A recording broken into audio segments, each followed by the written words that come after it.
सभी का धर्म है सत्य बोलना, इसलिए प्राण जाए तो जाए पर वचन न जाए। कम से कम जवान के तो पक्के रहो। जो आदमी जवान का पक्का नहीं होता ना, अगले जन्म में भगवान उसे मेंढक बनाते हैं। जो बात बात में जिसकी दो जिह्वा होती हैं, पहले बोलेगा हाँ, अरे मैंने कब बोला, मुकुर गया, भगवान बोलेंगे तेरी जीभ काटेंगे बीच से काट दे, टर टर करता रहता है। इसलिए जवान का पक्का होना बहुत आवश्यक है। एक तो बोलिए कम, जितने की आवश्यकता है उतना बोलिए, बाकी बकबक मत करिए, चुप रहिए, मौन रहो तो ही अच्छा है। कम से कम विष मत घोलो, बोलो यदि पहले तुम तौलो, फिर मुख को खोला करना। पुष्प नहीं बन सकते हो तो कांटे बनकर। हाँ, ज्यादा बोलने की जरूरत ही नहीं है,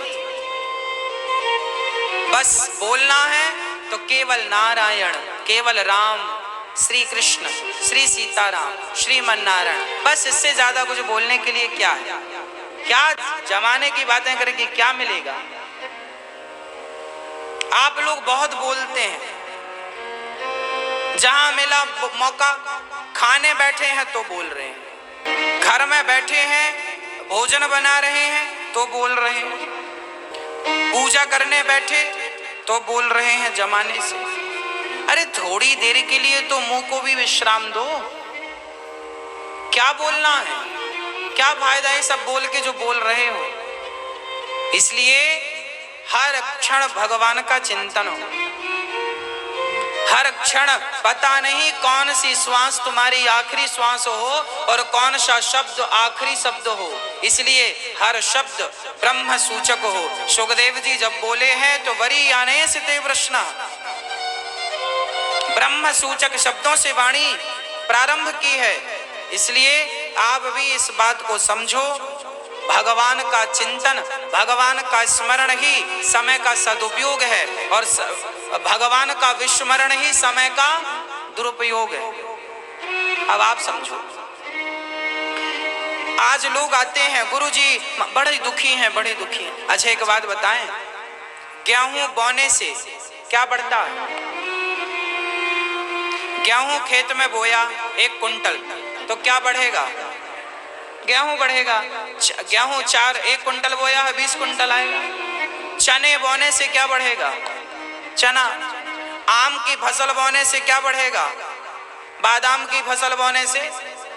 हाँ, जब आप अपना दुख बोते हैं, आप सबको अपना क्या सुनाते हैं? क्या सुनाते हैं? अपना दुखड़ा, अपना दुख सुनाते हैं। आप जब दुख सुनाते हैं तो आपका क्या बढ़ेगा? क्या बढ़ेगा? आप दुखी ही हैं। 2015 में भी रो रहे थे, 2021 में भी रो रहे, 2018 में भी रोए, 2019 में भी रोए, 2020 में, 21 में, और 22 आएगा तो भी रोना, 23 आए तो भी रोना, मतलब रोना ही है। सिंपल आदत बनी है लोगों की, रो बस। क्यों आदत है आपकी रोने की? क्योंकि रोते रोते पैदा भय हो। अब वो चक्र कट नहीं रहा। समय दुरुपयोग में ना लगाओ, केवल भगवत चिंतन करो। भगवान में जितना मन लगा सकते हो लगाओ। अपना दुखड़ा किसी को मत कहो, अपने दुख किसी से मत कहो। आपको कहना है, अरे दुख कहने से दुख बढ़ता है और सुख कहने से सुख बढ़ता है। अब आप देख लो क्या कहना है। आप एक काम करना, मेरी एक बात मान लो 15 दिन के लिए। आप सभी से मेरी हाथ जोड़कर विनती है, मात्र 15 दिन आप ऐसा करना। आप 15 दिन तक किसी से अपना दुख ना कहना, आप अपना केवल सुख सुख सुनाना। हम बड़े सुखी हैं, हम बड़े प्रसन्न हैं। 15 दिन हंसी ना आए तो भी पकड़ पकड़ के ही करती रहो। अंदर भले आप दुखी रहो, पर ऊपर से ही करते रहो। 15 दिन मेरी माँ आप अपना सारा दुख भूलकर सबको देखकर प्रसन्न रहिए। जब भी मंदिर जाया करो प्रसन्न चित्त से जाया करो। हाँ, रोना चाहिए। कब? भगवान की याद में रोना चाहिए, भगवान के विरह में रोना चाहिए। बिहारी जी का दर्शन करने जाओ तो बिहारी जी के पास जाकर यही कहकर रो कि बिहारी जी, आपने इतने दिन बाद याद किया, आपके दर्शन को आंखें तरस गईं, आप इतने दिन बाद मिले हैं, जी भर के आपको देखना है। भगवान के चरणों में इतना प्यार हो कि अपने आप नेत्रों से आंसू बहे।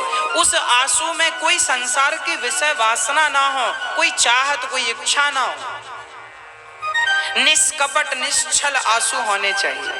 रोना बुरा नहीं है, पर कहाँ रोना है, किसके लिए रो, ये विचार हो, है ना मैया जी। इसलिए आप 15 दिन कोई अपना दुख ना सुनाए किसी को, कोई भी मिले अपना सुख कहो, कोई पूछे तो कहो, नहीं तो ज्यादा बोलने की जरूरत क्या है। कोई कहे कैसे हो, बढ़िया भैया, हमारी बहू बहुत अच्छी, हमारी बहू जैसी भगवान सबको बहू दे, हमारा बेटा श्रवण है, सेवा करता। अब देखो, आपकी बहू आपको परेशान करती, मैं एक और एग्जांपल दे रहा हूं आपको। माना कि आपकी बहू आपको परेशान करती है, आपका बेटा आपको परेशान करता है। अब आपको बहू परेशान करती है, बेटा ऑलरेडी परेशान, आप दुखी हैं। कोई आता है, आप बोलने हमारी बहू बहुत परेशान करती है, हमारा बेटा बहुत अरे भैया, परेशान करता है, आप परेशान हो तो क्या कहने से आपकी परेशानी दूर हो जाएगी? यदि दूर हो जाए तो आओ हम सब कह देते हैं हमारी पत्नी अच्छी नहीं है, हमारा पति अच्छा नहीं है।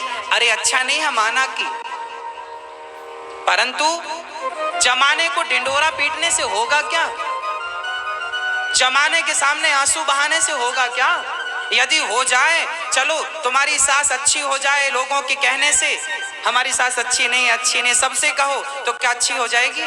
हमारा पति अच्छा नहीं, अच्छा नहीं, अच्छा नहीं, क्या पति अच्छा हो जाएगा? मेरी माँ, बात को समझो।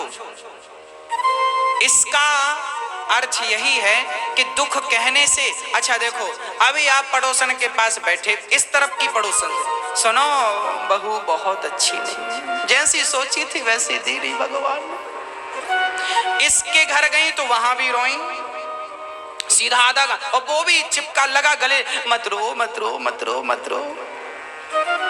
फिर आप वहां से उठी, मन नहीं माना तो घर के इस तरफ वाली पड़ोसन के घर चली गई, वहां भी बहू अच्छी नहीं है, वहां भी आधा घंटा, टोटल 1 घंटा रोई। क्या होगा इससे? दुख कम हो जाएगा, पीड़ा चली जाएगी, बहू अच्छी हो जाएगी, बेटा अच्छा हो जाएगा, पति अच्छा हो जाएगा, पत्नी अच्छी हो जाएगी, पैसे आने लग जाएंगे, इनकम हो जाएगी। भारत तरक्की क्यों नहीं करता? क्योंकि दुखड़ा लेके बैठे हुए लोग ज्यादा हैं। सबके अपने अपने दुख हैं। अरे भैया चलो बहू बुरी है कोई बात नहीं, आपकी बहू में कोई तो अच्छाई होगी, आपके पति में कोई तो अच्छाई होगी, आपकी पत्नी में कोई तो अच्छाई होगी, आपके अपनों में कोई तो। इसलिए पड़ोसन के पास जाओ, हमारी बहू बहुत अच्छी है, भगवान सबको बहू दें, हमारा बेटा बहुत अच्छा, भले अच्छा नहीं है पर कहो, जब आप अच्छा कहेंगे उतनी देर आप प्रसन्न रहेंगे, उतनी देर आप क्या रहेंगे?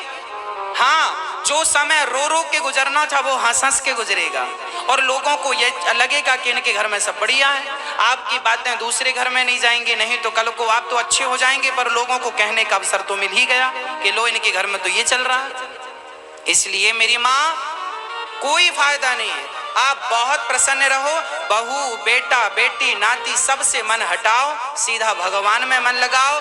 रोटी सम्मान की मिले या अपमान की मिले, खा के पेट भर लिया करो और भर के भगवान का चिंतन किया करो। कहाँ लगे हो सम्मान के लिए, कहाँ रो रहे हो अपमान में?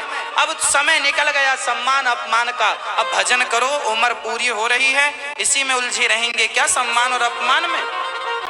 मत सुनाया करो अपना दुख किसी को। रोना, ज्यादा रोना आए तो भगवान के सामने बैठ जाओ और रोया करो, बस आंसू उनके सामने बहाओ बस, और प्रसन्न रहो। कुछ चीजें, कुछ काम ऐसे हैं करने से होते हैं। हम बहुत दुखी हैं पर फिर भी प्रसन्न रहें तो क्या नुकसान है? चलो दुखी हैं भाई, अंदर से दुखी हैं पर बाहर से तो प्रसन्न है। कोई बात नहीं, जब आप बाहर से प्रसन्न रहोगे तो भगवान सोचेगा ये तो विषम परिस्थिति में भी खुश है, फिर भगवान तुम्हें सदा सदा के लिए प्रसन्न ही कर देगा। चलो अब तुम प्रसन्न ही रहो।